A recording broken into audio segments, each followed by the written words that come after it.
Dr. Pooja Bachani is an accomplished researcher with over a decade of experience integrating biotechnology, geomicrobiology, and agricultural science. It's wonderful to see that how many future researchers we have today. And so today we are going to explore a superpower that every scientist possess. Okay, so it's about writing, and welcome to Beyond the Experiment, like why writing a manuscript shapes a scientist.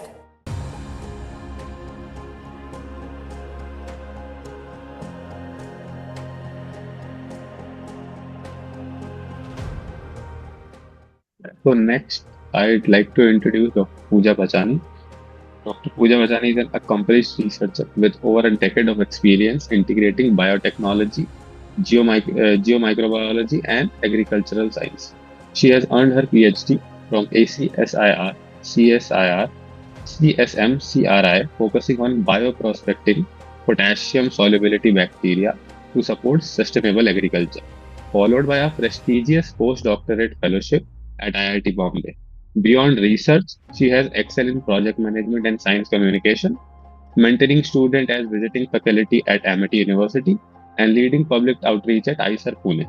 Today, she will lead the workshop Beyond Experiments, Why Writing a Manuscript Shapes a Scientist, sharing invaluable insights on crucial role of scientific writing in research development. So, Dr. Pooja Vasan. Yeah. Okay, so good afternoon, everyone. So it's wonderful to see that how many future researchers we have today. And so today we are going to explore a superpower that every scientist possess. Okay, so it's about writing, and welcome to Beyond the Experiment, like why writing a manuscript shapes a scientist. So I always tell my student, your best experiment is worthless if it stays in your lab notebook. So manuscript writing transform data into knowledge. Okay. So we all know that the classic image of a scientist. Okay, it's not a aha moment as a myth. Okay, so what happens is the eureka moment, as a lab which is surrounded by beakers, or a lab can look like a Star Trek film. Okay, but the real magic is where the moment the confusion, okay, turns into clarity, when data turns into discovery. This doesn't happen on the lab bench. It doesn't happen overnight. Okay, it happens when a scientist sit down or a researcher sit down, and often they write whatever they feel, they process the data, and that is where a scientist is truly made.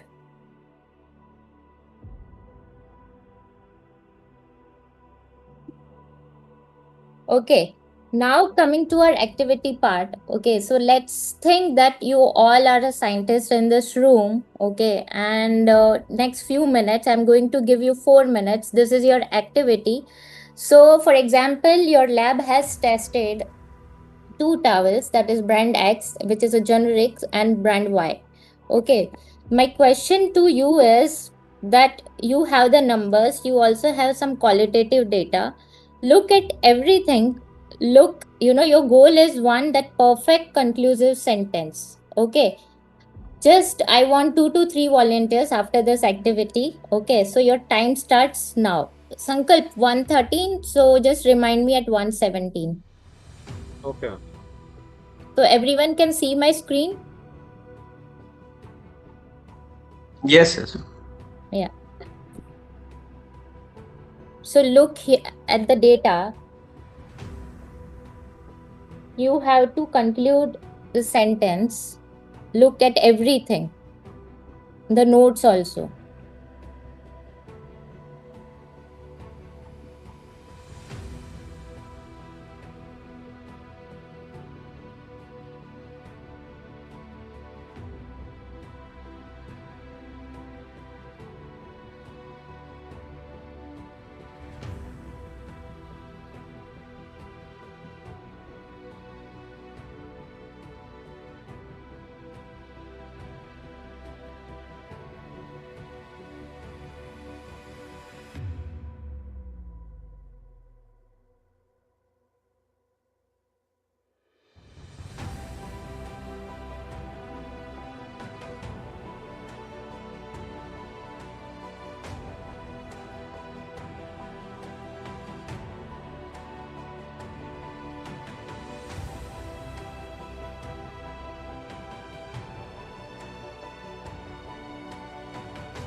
someone has finished earlier, you can share the sentence or paragraph, whatever you have written, seeing this activity.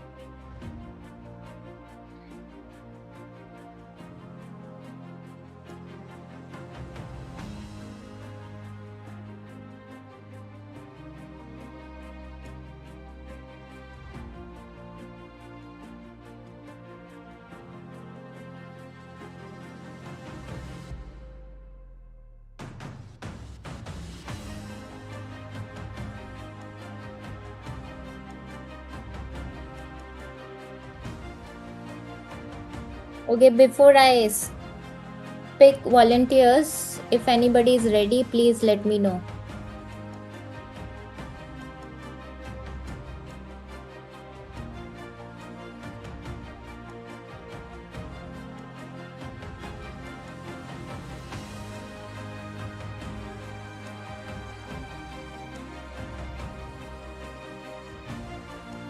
Sahas, Yes, ma'am. have you written anything? I haven't written anything, but then I came to a conclusion looking at the data. Yeah, share it, please. So what I conclude from the given data is that if the amount or if the volume soaked up by the paper towel is below 20 ml, Okay, the paper towel tends to fall apart and tear off. okay, And when the volume which is soaked up beyond 30 ml and beyond, that's when the paper towel soaks up more water, gets thick and sturdy. okay, But the optimum amount of volume soaked up by paper towel for it to be perfectly useful is between 20 and 30. okay, okay. Anyone else? Great, Suhas.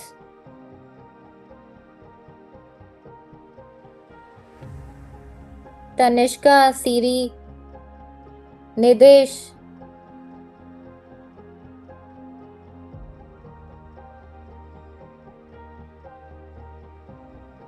Yes, ma'am. Ma'am, I came to the conclusion that a brand X generic, like in the first experiment and the third experiment, it started to tear, but the brand Y premium it felt sturdy, and the brand Y premium soaked up more water compared to brand X.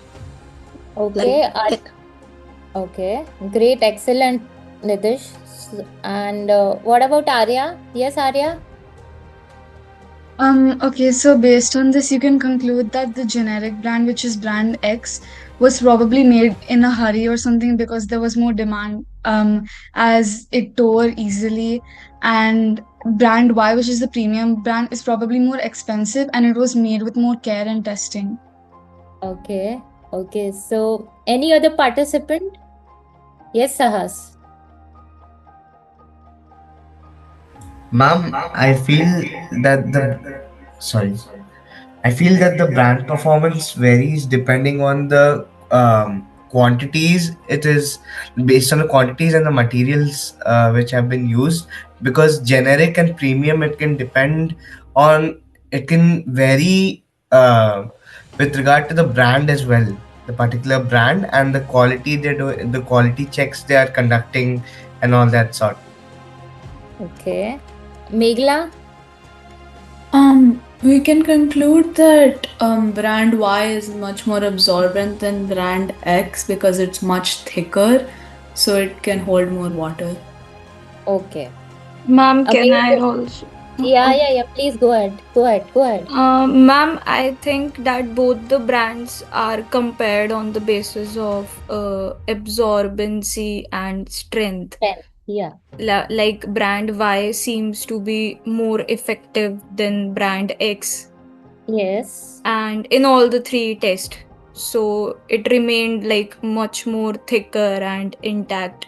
So brand X absorbed less water, and it even tore apart, fell Yeah. apart during the test. So brand Y offers better performance and quality. So Okay. Perfect. So now just let us rewind. Okay, now what do you think? What happened here? Everyone is answering a conclusion statement in a different way, right? So you had to interpret what means in a better way, any student or any participant here. Okay. So now you might be thinking, okay, okay, but that was just one sentence we told. Whether it's Megla, whether it's Bhavya, whether it's Suhas or Sahas. So let's zoom out, and in the real world, let's come to the real world scenario. The scientists communicate in a many different formats. Okay.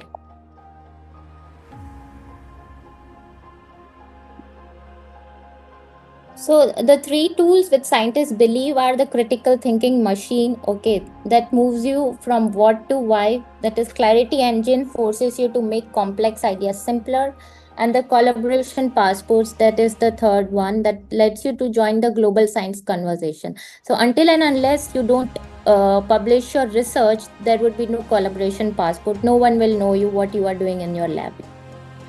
Okay, so talking about the different way scientists write, it can be in any format. It can be in manuscript. Manuscript. The purpose of the manuscript is to share new research.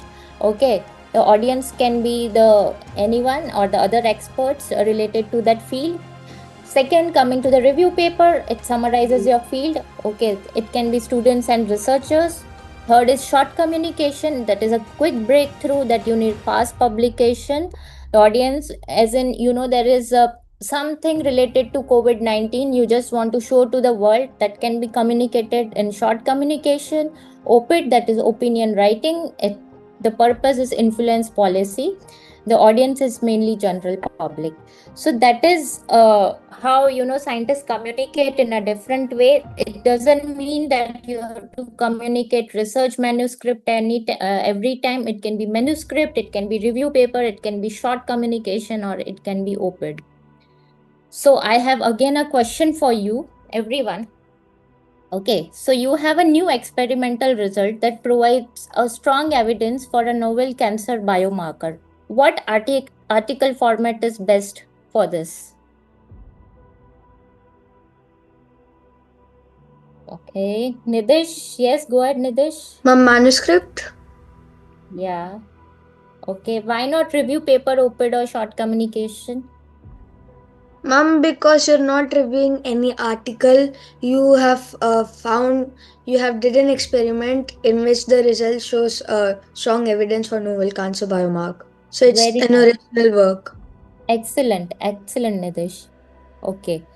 Now, each of this format, as I showed you, has a different tool in your toolkit. A detailed manuscript speaks to expert colleague, while an oped speaks to policymakers. And, but the core skill you used in your activity were critical thinking, clarity, and communication are the foundation for every single one. Whether you write a review paper, whether you write a manuscript, whether you write a op-ed, or whether you write a short communication.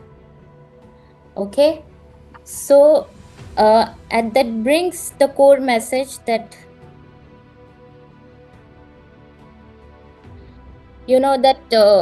first, the real scientific process, okay, this means to completely reframe that what we see as a scientific process.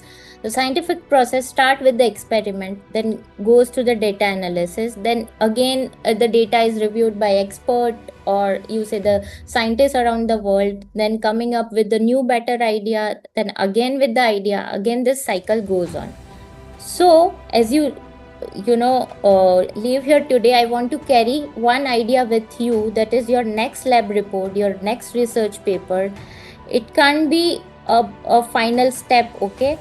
It is your training ground, okay? It is your chance to think deeper, right? And to speak clearer and to claim your place in the amazing collaborative world of research or science, or whether it's a STEM or non-STEM. That's all for today from my side. I hope I did not bore you with my workshop. Good, nice workshop, Dr. Pooja. Yeah, not at all, Dr. Pooja. Yeah. So, nice workshop. It was really like, engaging, and I hope everyone enjoyed. So it just to brief that, different kind of manuscripts, you Yeah, can you yeah, can yeah. produce. So actually, Dr. Neharika, what happens? The student have their in mind that I can only publish a research paper. They don't have idea about sometimes OPID also review papers also, and even the short Yeah. communication or case studies. Yeah, so with all of your research, going on, you can actually convert them into research publication, op-ed, you can convert them into a review paper. So, so that you get an idea also that, how these publication procedure works, and, how's the reach of every of these manuscripts. So great, thank you so much, Dr. Pooja. Yeah, Yeah. thank you. Yeah. So, yes, Sankalp.